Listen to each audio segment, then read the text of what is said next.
All right, so the first presentation tonight, we're going to review a portion of my social media presentation. And really, this is to help you guys with email and your clients and knowing who's accessing the emails that you send, what interests them, and when and how often they access those. So I thought that that might be helpful for you guys to have a little bit of feedback that you might not be getting currently. All right, so pretest questions. Question 1, utilizing a special email program, you can tell A, who opens the email, B, how many times they open the email, C, what they click on within the email, or D, all of the above.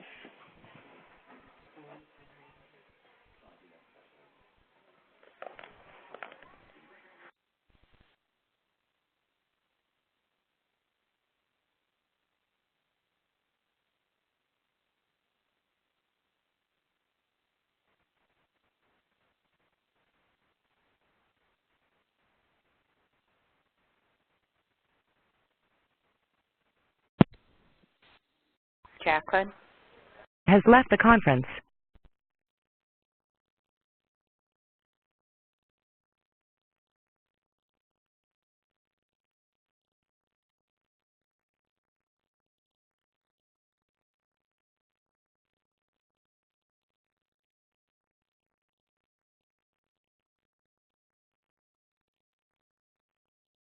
Melissa has arrived.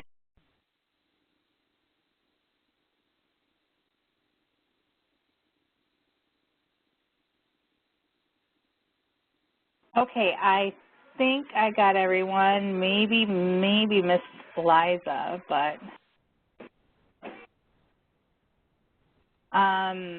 question 2, special email programs make viewing on a phone easier, true or false?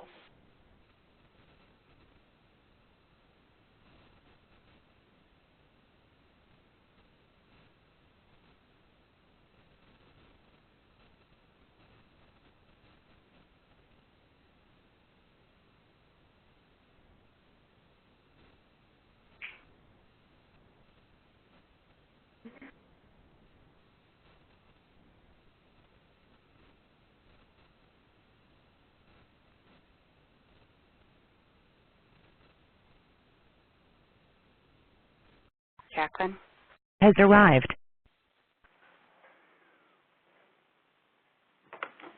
Jacqueline, we're on number 2, so if you want to go ahead and answer that. Okay, I'm sorry, I got disconnected, so hang on. Thank you. I sometimes hit the off button instead of the mute button, so I totally get it.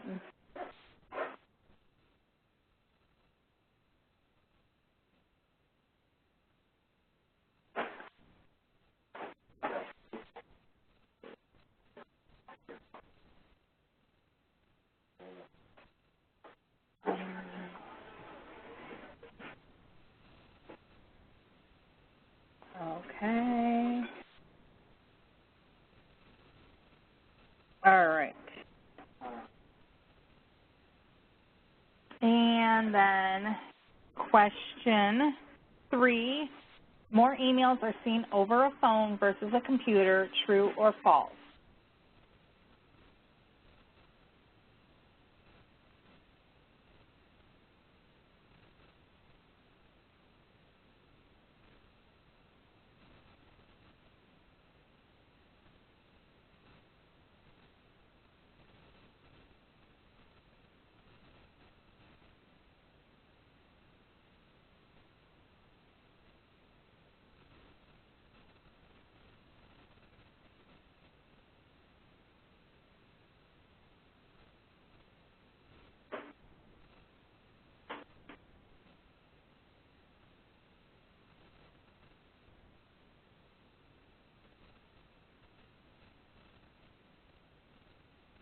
All right.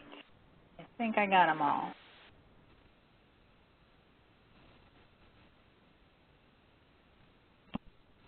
Okay, or maybe not. Kristen, I don't know. Did you? I did send it, but I'll resend it to you. Thanks.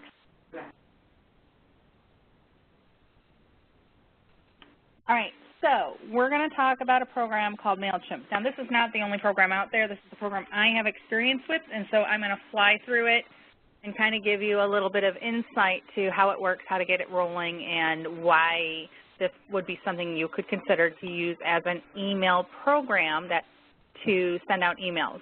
Now, it still gets sent from your Guide by Your Side email because it gets sent from whatever email you send it up to.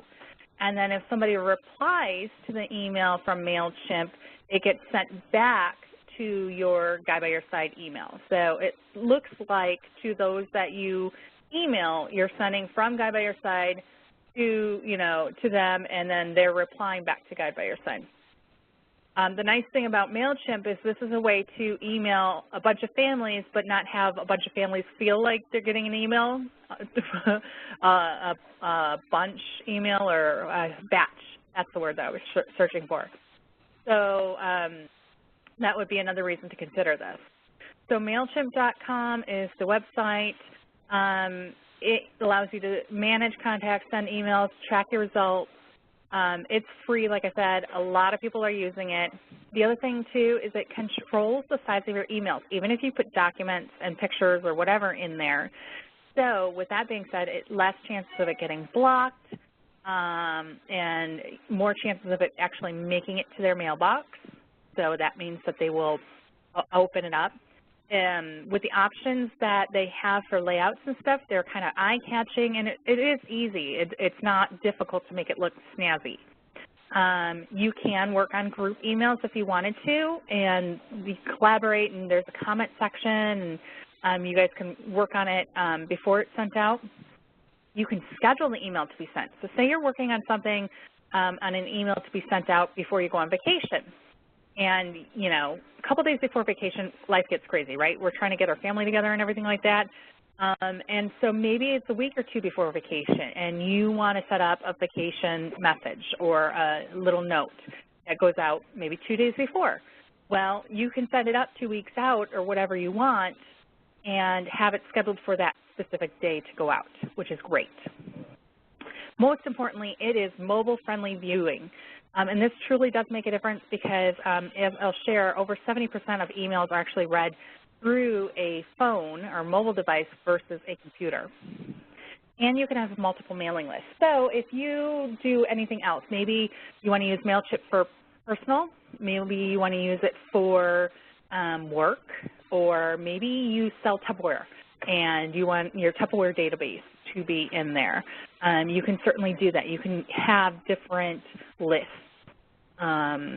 So that's really nice. And then your Tupperware list will be sent back to the email that you set up for your Tupperware group versus your Guide by Your Side group. If you set it up with return back to your Guide by Your Side email, that's where it'll go, which is really nice. And then you can view your subscriber data. So your subscribers are those people that you have entered as your contacts. All right, so getting started, you start a free account, you import your email addresses, and there are step-by-step directions in order to do that. They can access your email account if you have a contact list in it already, or you can save those contacts, like import them out or export them out of there into like a CSV file and then upload that. There's different ways to do it, but it is pretty easy. It's easier than you think. So you would set up basic info. So one of the things that you can do, too, is you can set it to link up to a Facebook account, email address, contact info, website, and I put for Facebook. Obviously, you'd link it to the Guide by Your Side Facebook page. For email, you'd link it to your Guide by Your Side email. For your contact phone, that would be the phone for you, and then the general Guide by Your Side address, the PO box. And then for the website, you would link it to our Hands and Voices website, Guide by Your Side page. And you can have all that set up, and then each time you go to send out an email, that's already in there. That's less that you have to put in each time. So once you set up, you can kind of see at the top, this is kind of our dashboard. And campaign are the emails that you've sent out. Templates would be any email campaigns templates that you've created. So if you want one template to be like your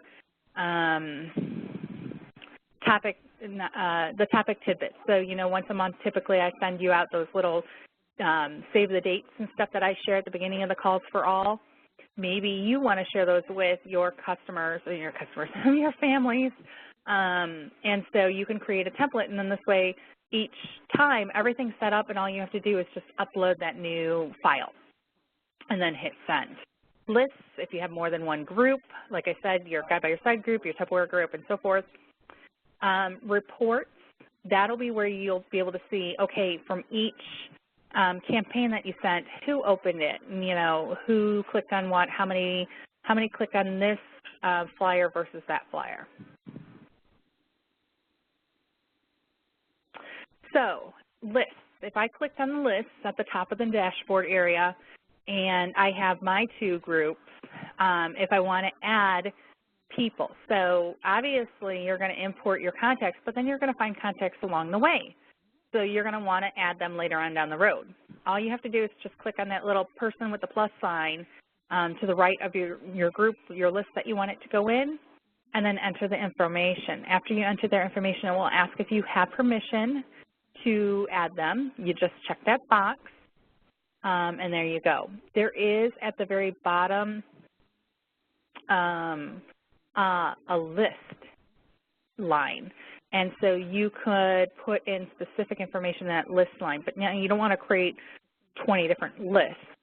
But say if you want to record it by the child's birth year, so, you know, your family's from 2005, you know, maybe you put down 2005 kiddo or whatever. So if there's something specific for that age group or and you want to send an email to them, you can access that too. So creating an email, all you have to do is go to campaigns, click on create campaign. I always choose regular campaign. You choose which list. So for me, I would choose between choices or Guide by Your Side, and then click next. When you click next, you get something similar to this.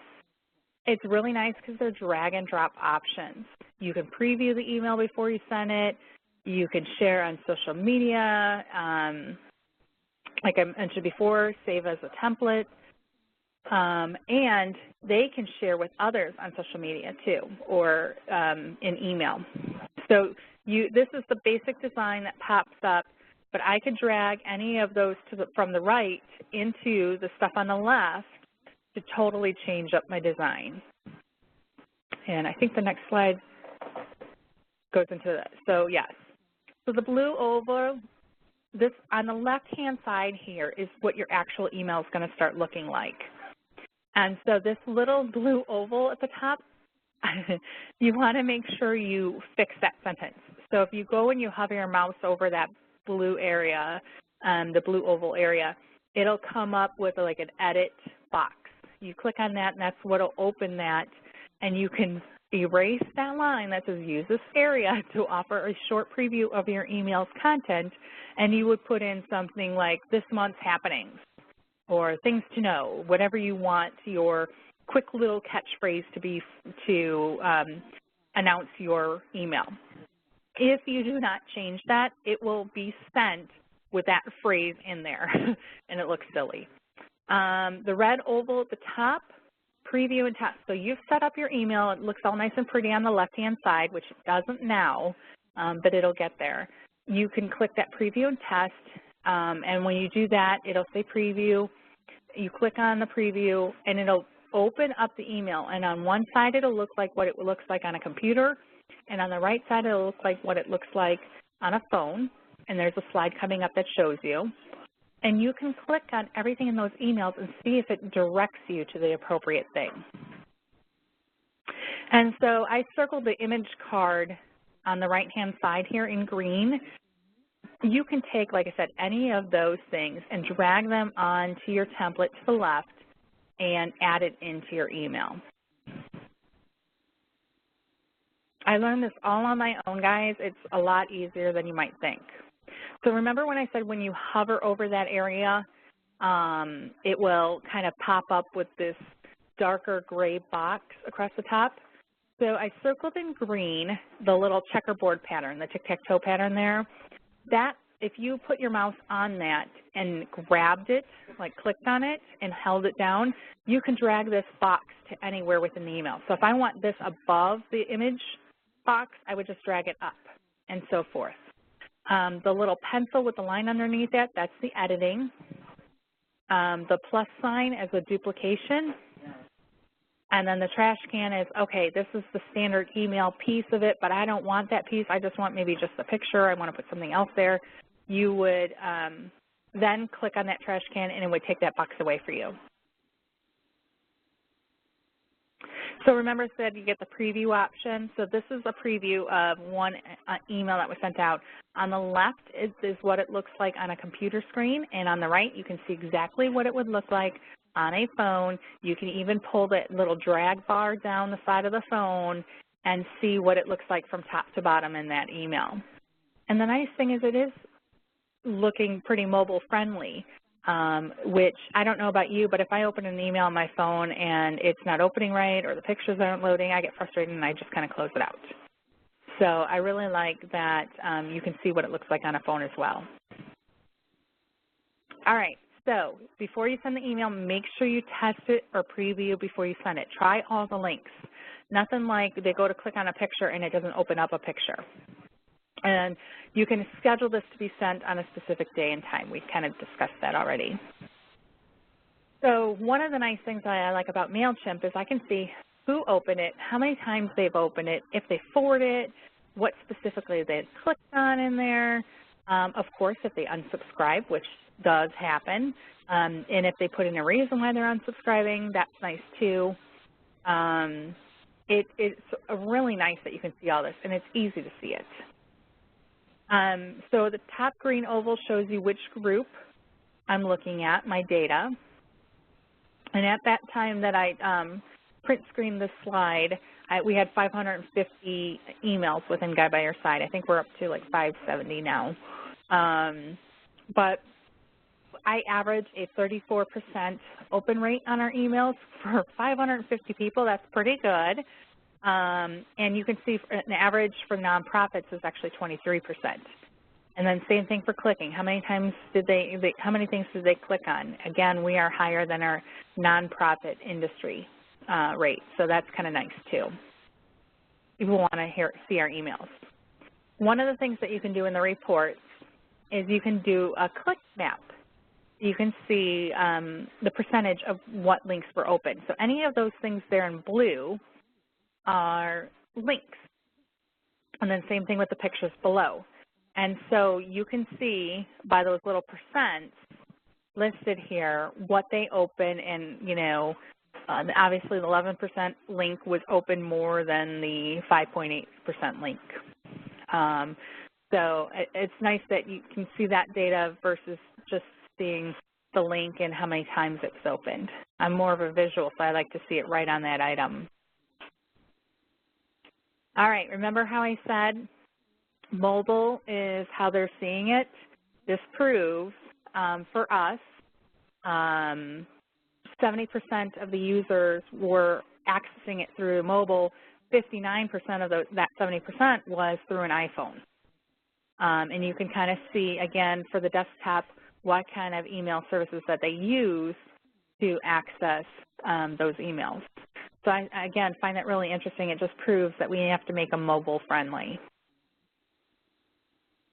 So with MailChimp, you can share your reports, print your reports. You can download them if you wanted to. There are tons of online tutorials on how to use MailChimp, like actual videos, really short, easy, and specific. So again, if you don't know how to do something or you're trying to figure it out, just there's a little help box in the top right. You can click in what you're looking for, and it'll come up with suggestions and possible videos. And again, the subscriber data, so those that are opening your emails, you can see what time they're generally opening it. So you might want to choose to send your emails at the time that, is typically a good time that you see trending. You can see how much they average of opening emails and clicking on them, and then they become VIPs depending on how often they open those. All right, so questions? I know I flew through that, but I wanted to give enough time to the folks that are coming on next. All right, let's get to post-test. So let's go. Question 1.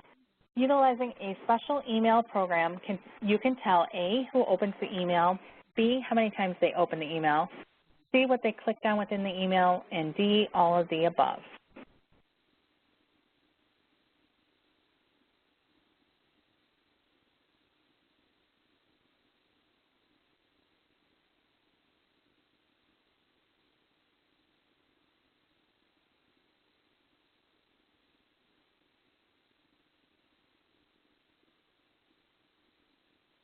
All right, number 2. Special email programs make viewing on a phone easier. True or false?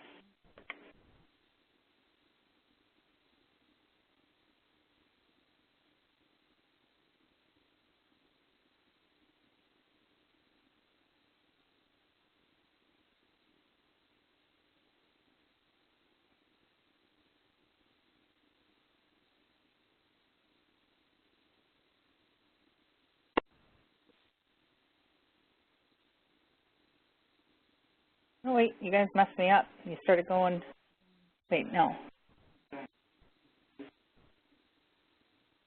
Okay, hold on.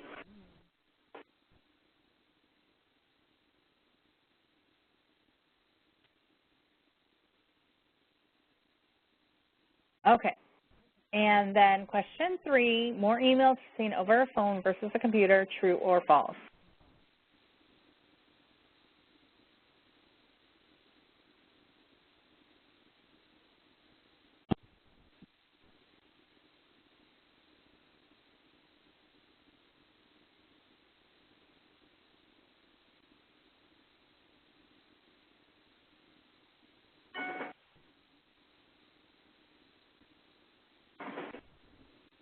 All right, wonderful. Okay, I'm going to go pause the recording here. Okay, thanks. Okay, my presentation is called Proactive, Not Reactive, Advocacy Through Transition. And this was actually presented by Katie Jennings and Lauren McGonigal, I think is how you say it. Katie Jennings is actually one of the presenters that did our Call for All last night, and she works at Clark Schools in Boston. And she gave a great presentation just kind of giving some new ideas of things that might be helpful for families as their kiddos are moving on from maybe a preschool to a kindergarten program or just their home school. So here are our pre-test questions. Number 1, true or false? Research shows about 90% of what a child knows is learned through incidental learning. Allie has arrived.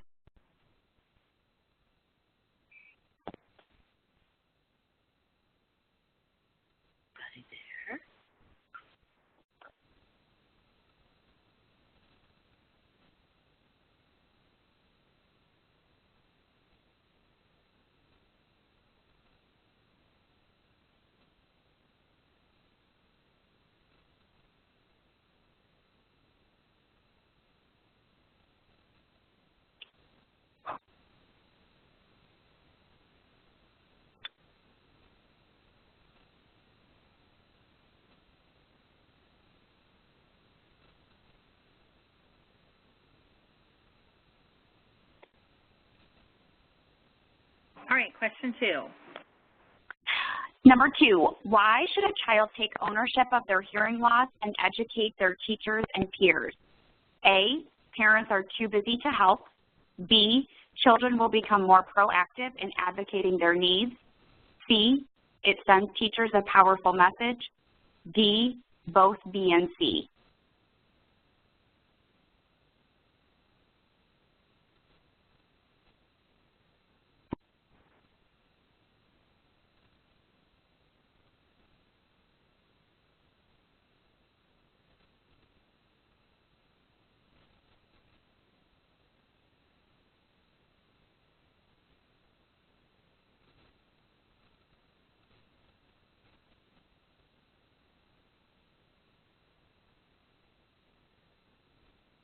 All right, question 3.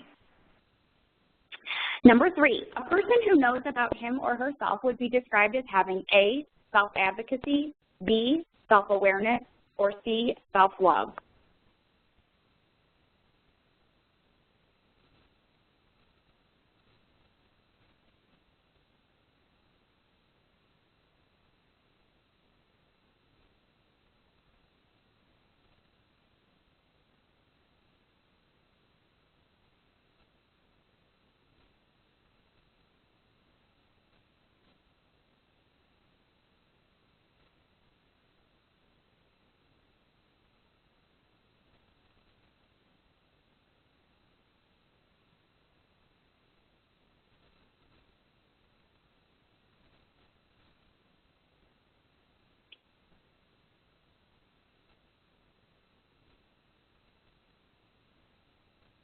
All right, go ahead.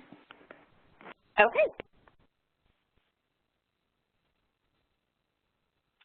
Okay, so as we go through this, the objectives are to identify resources that will help smoothly transition into a mainstream school, and also to create opportunities for children to take ownership of their hearing loss in a mainstream setting through self-awareness and self-advocacy. One of the quotes that they shared with us that was pretty powerful, the literature in developmental psychology tells us that about 90% of what every young child knows about the world is from incidental learning. So as we think about that as we go through and thinking about the transition, it's important to remember that 90% of what these children are learning is through incidental learning. So we want to make sure that they don't miss anything as they are transitioning into their mainstream setting. So certain challenges that they may face in the classroom, things such as equipment management, cochlear implants, hearing aids, FM system, all sorts of equipment that a teacher may not be trained on or may not have a lot of experience with. Listening checks by monitoring equipment daily. If your child is in a school that they are, like for example, a child's voice, they check equipment daily. Whereas maybe in a home school when they're transitioning there, they wouldn't know how to do that. Small group and large group activities can also be a challenge. Maybe distance in terms of hearing, and then also background noise could also be difficult. Peer relationships, students can have difficulty making friends, hearing peer comments while in a group situation, also missing parts of conversation while in a small group or at the lunch table. Specials such as music, art, gym, etc. are also challenging because there are many different teachers that these kiddos see throughout the day, and there's different rules, different expectations, and those teachers may not be well versed in hearing loss and how the equipment works and how the child uses the equipment to their advantage. So those are just some of the challenges that the children face as they enter a mainstream program. So how can you help? Well, obviously knowing your rights is super important, knowing what the IEP is, what information is in the IEP, making sure it follows through. Speech and language therapy, having a certified interpreter if that is something that's necessary for your child. Also, taking a tour of the school and the classroom is important. By doing that, you would be able to identify any challenging listening environments and maybe discuss certain solutions with the school in terms of noise-absorbing materials for the walls, maybe some seating choices, what would be best for your child. Also, meeting with the school staff to help them better understand your child's needs is important. And I also mentioned on there not to forget the bus driver, special teacher, school nurse. These people we often don't think about necessarily, but those people, I mean, the bus driver sees your child twice a day, and it's important that they know what the equipment is and if there's any special things that they need to know about in advance. So it's always important to make sure that everybody that your child comes in contact with is a part of the team. So discussing self-awareness and self-advocacy. Self-awareness is defined as referring to a person knowing about him or herself. It's important that one understands who they are first, and they need to have the self-esteem and the confidence in themselves in order to identify their needs and advocate for themselves. So also then there's self-advocacy, which refers to an individual's ability to effectively communicate and convey his or her own interests, desires, needs, and rights. So basically when a child or student understands his own hearing loss, it makes comprehending what accommodations they need much easier. And basically the self-advocacy definition is our ultimate goal for our kids. We want them to be able to effectively communicate what they need in order to be successful in any situation. So helping your child own their transition, and this was really powerful to me, especially since I have a kiddo who will be transitioning fairly soon. And I guess there were a lot of tips and things that they gave us that really made me think about how I want to handle the transition, and these things might be helpful to you or some of the families that you work with. So basically empowering your child to own his or her hearing loss will help your child write a letter to their new teacher and hand deliver it.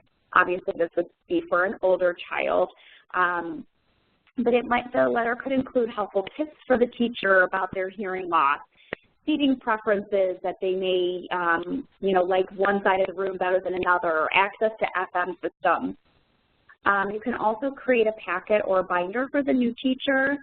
The binder could include information such as equipment information. It might include pictures of the equipment, which is also really nice in case something gets lost on the playground or lost somewhere. At least if they have a picture of it, they know what to tell other people to look for, because a lot of people don't know what they're looking for if you ask them to help you find an implant. So if you have pictures of the equipment and what each part is called and how it works, that might be helpful to the teacher as well.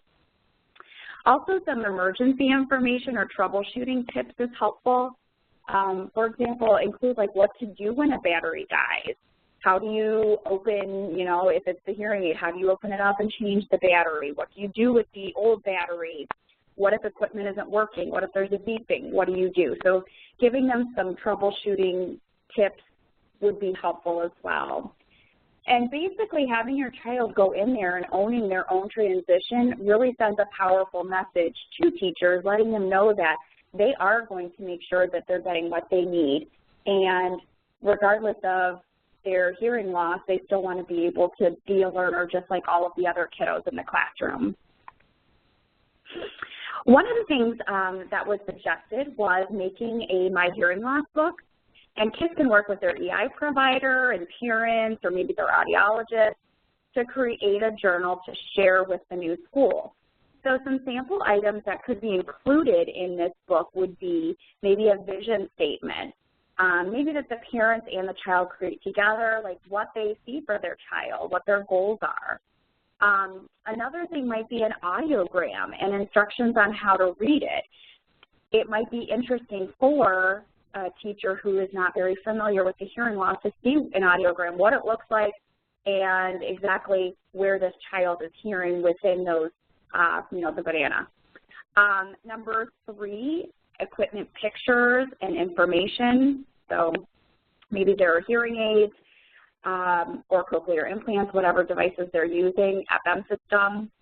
And then also maybe some tips for the teacher, things that might be helpful when the child is in the classroom and what things might be impacting education.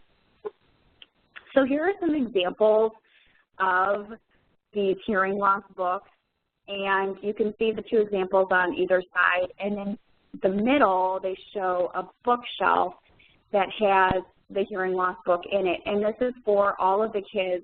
They have access to it at all times. It might be nice for the child to share the book with the class. They could read it to the class. But again, it's displayed on the bookshelf for all students to read and find out more information about it.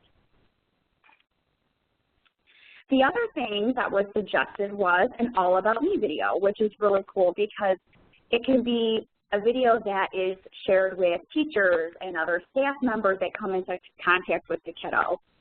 So the video might include the child explaining how the ear works, using an ear model, It could be the child showing their equipment and how it works, and also maybe some tips for the teachers and kids to help them in the classroom, letting them know that sometimes they might have to repeat something versus, you know, just giving the teachers tips. You can also give some of the kiddos tips too.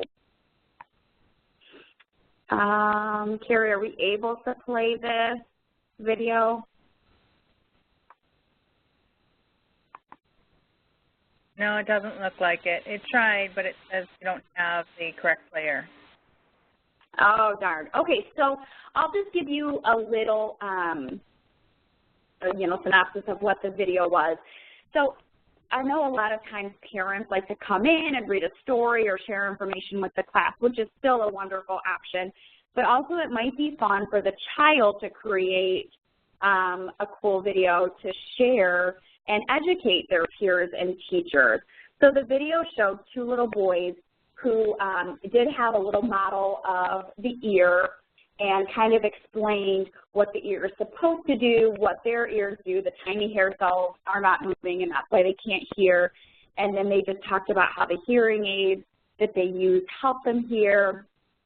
And it was just a really cute way for the kids to really own this and say, like, this is what, you know, our situation is with our ears. This is what we use to help us hear. And it just really gave that ownership back to the kiddos. So again, it's another nice option if you want to do that versus, you know, writing a book or a letter. Some website resources that were shared. Success for Kids with Hearing Loss is a wonderful website that has just tons of information and different resources, and they divide it up in resources for parents and professionals. There's some different checklists and just all sorts of things that I mean, you can't even begin to delve into all of it. So there's just tons of stuff on that. So I thought I would share that. And then one of the other things that was interesting that I've never seen before is called these Have You Heard handouts, which is also part of the Success for Kids with Hearing Loss website. And these handouts are basically for those school personnel that sometimes we forget about, such as bus drivers or cafeteria workers, librarians. And it kind of gives a little bit of background about the kiddo and what hearing loss is, and just kind of helps them with some tips and things that they might need to keep in mind with these kiddos with hearing loss. I know the last time I had checked, they were reprinting new handouts for spring 2015. I'm not sure if they're out yet, but the last time I checked they weren't. But they did have some samples of them when we were at the EDDI conference, and it was neat because it was just something that I think a lot of people would forget about, and making sure that everybody understands. And, you know, if they're out at gym class, you know, here's some things, you know, the gym teacher might want to think about or be aware of if they are outside with a kiddo who does have a special device for hearing. So just another, you know, just one more resource that's something else to think about. Okay, are there any questions?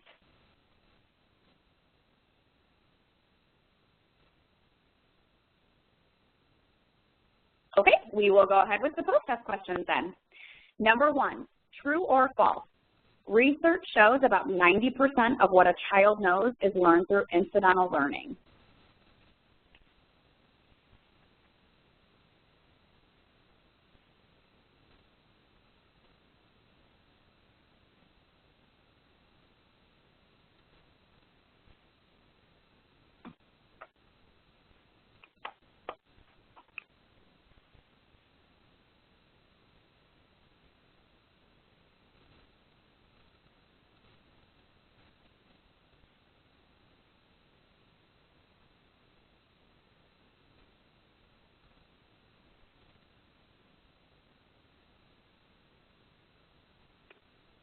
Okay, question two.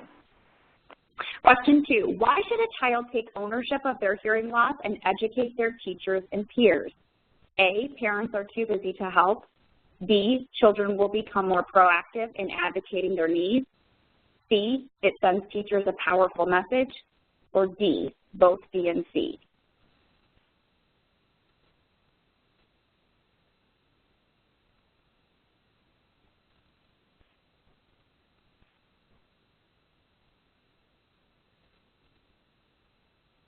Okay, question 3. Question 3, a person who knows about him or herself would be described as having A, self-advocacy, B, self-awareness, or C, self-love.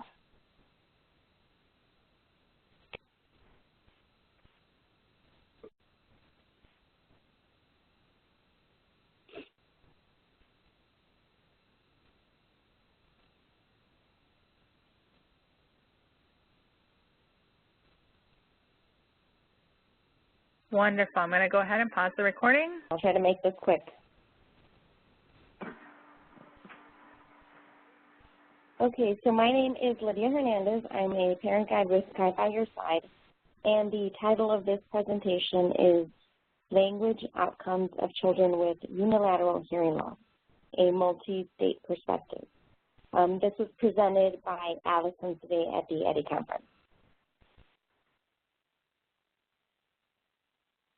Here are the pretest questions. Number 1, there is a language outcome difference between unilateral and bilateral hearing loss, meaning one outcome is worse than the other.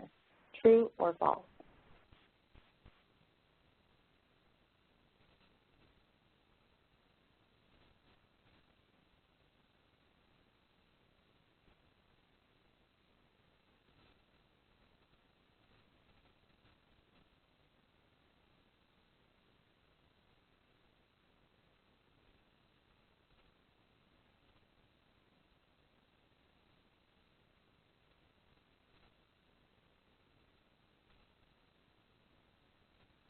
All right, question 2.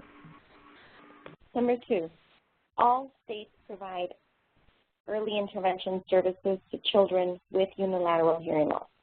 True or false?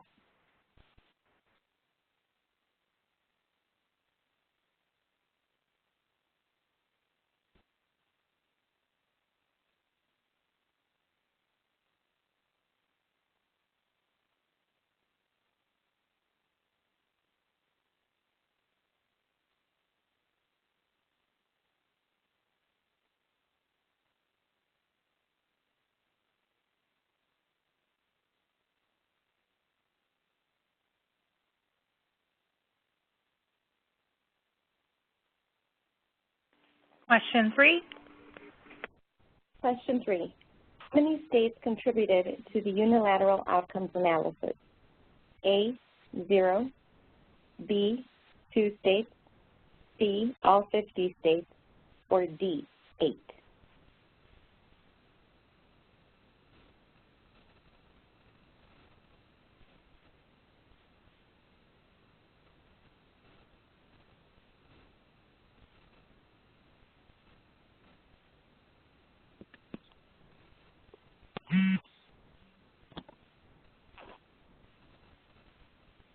Okay, question 4.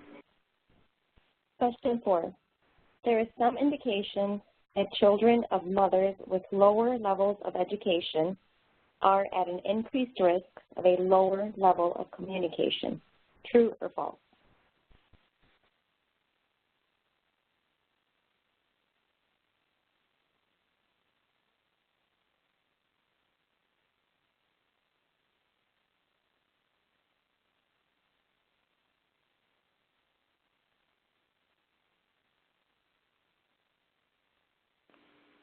All right, you can go ahead. Okay. So the presentation will describe the project. It will summarize the characteristics of participating children with unilateral hearing loss. It will present the language outcome data and identify the characteristics of children with more successful language outcomes. This is a CDC-supported project that collects language outcome data on deaf and hard of hearing children birth to 3 years of age across the U.S. It establishes individual state databases and also establishes national database. The states that contributed to this unilateral outcomes analysis were California, Idaho, Indiana, Maine, Texas, Utah, Wisconsin, and Wyoming. So as you can see, only 8 states participated in this outcomes analysis. These services are provided to children with unilateral hearing loss in those participating states. So the children with unilateral hearing loss are categorically eligible. The directors estimated that 50 to 95% of these unilateral hearing loss referrals were enrolled in some type of intervention. Again, not all states provide services to children with unilateral hearing loss. And unfortunately, some of the states require children to show some type of delay before they're even eligible for this. This is the amount of intervention for children. 40% of families receive early intervention services once a month. And again, this is for children that have unilateral hearing loss. The median is 120 minutes per month, and this can be in different combinations. So it could be 30 minutes here, 20 minutes there. It doesn't all have to be the 2 hours in one day. The children with a bilateral hearing loss had a median of 300 minutes a month.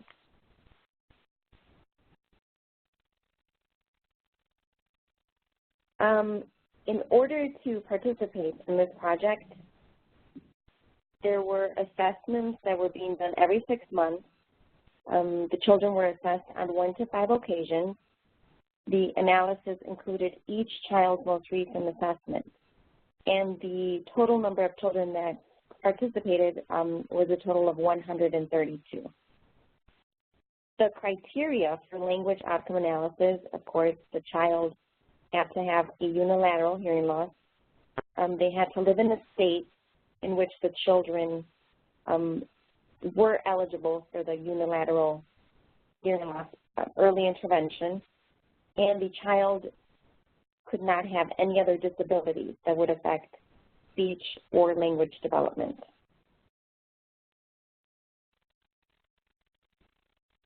Here you can see a few more of the detailed participant characteristics. I won't go through all of them, but you can see the age range was from 5 to 38 months. 63% were boys, 37% were girls. The affected ears, the right ear was 52% of the children, left ear 48%. The Medicaid eligible were 58%. 94% of the 94% had hearing parents. 79% of children were identified by 3 months of age. 73% of children were in intervention by 6 months of age. And again, this is all just criteria for the project. As far as the level of education, 21% of the children's primary caregivers had less than high school education. 29% had a high school diploma. 18% had a vocational or associate's degree. 23% had a bachelor's degree, and only 9% had some sort of a graduate degree. This is the amplification and the degree of loss. 43% used no amplification at all. 35% used hearing aids, and 22% used a bone conduction aid. And the degree of loss also varied, with 23% having mild, 8% was the lowest that had the severe loss, and 28% was the highest, which had profound loss.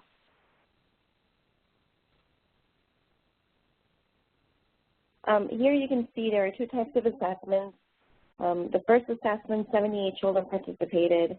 The gist of it is that the first assessment pertained to speech or sign language and how many words the child knew. The parents were asked to respond to simple yes or no statements, and that's how they were able to assess these children. The second assessment measured the productive vocabulary, meaning the words which can be produced within an appropriate context and match the intended meaning.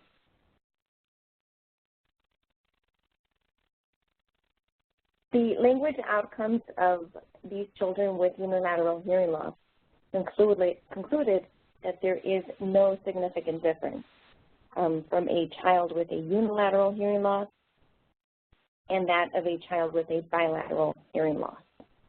The children with a unilateral hearing loss are very much alike to those with a bilateral hearing loss, and no outcome is worse than the other. Again, this was based on the age group birth to 3 years old. And this information was based on gender, whether it was the right versus left ear, the degree of loss, the spoken home language, whether the parents were deaf or hearing, and so on.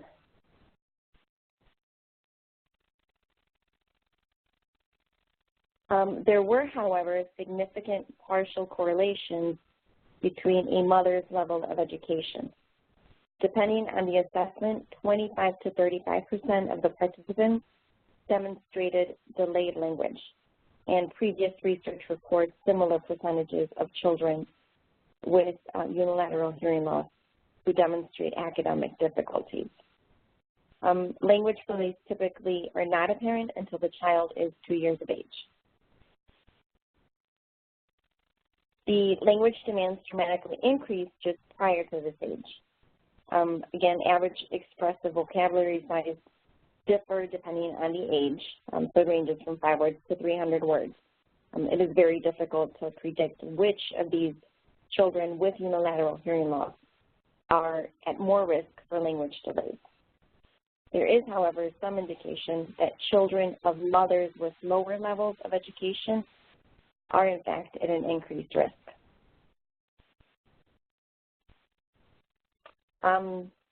So just to briefly conclude, the language outcomes analysis basically concluded that there is no difference between a child with a unilateral hearing loss and that of a child with a bilateral hearing loss. Are there any questions?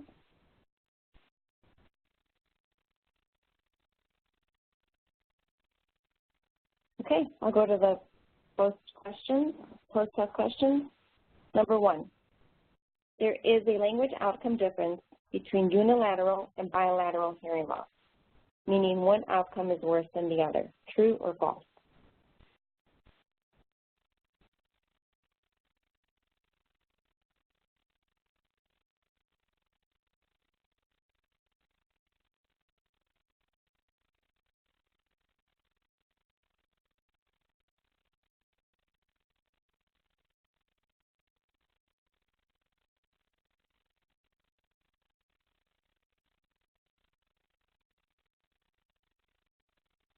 Okay, question 2. Number 2, all states provide early intervention services to children with unilateral hearing loss. True or false?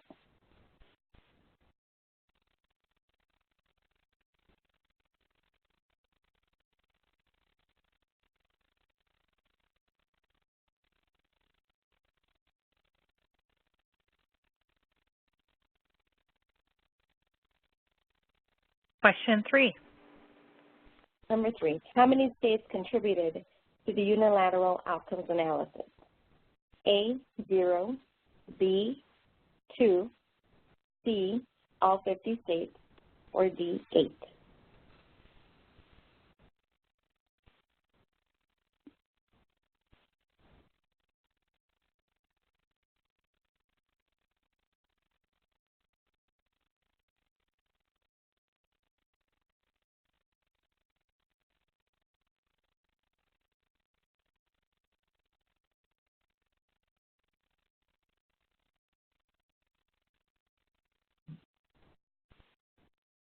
Question 4.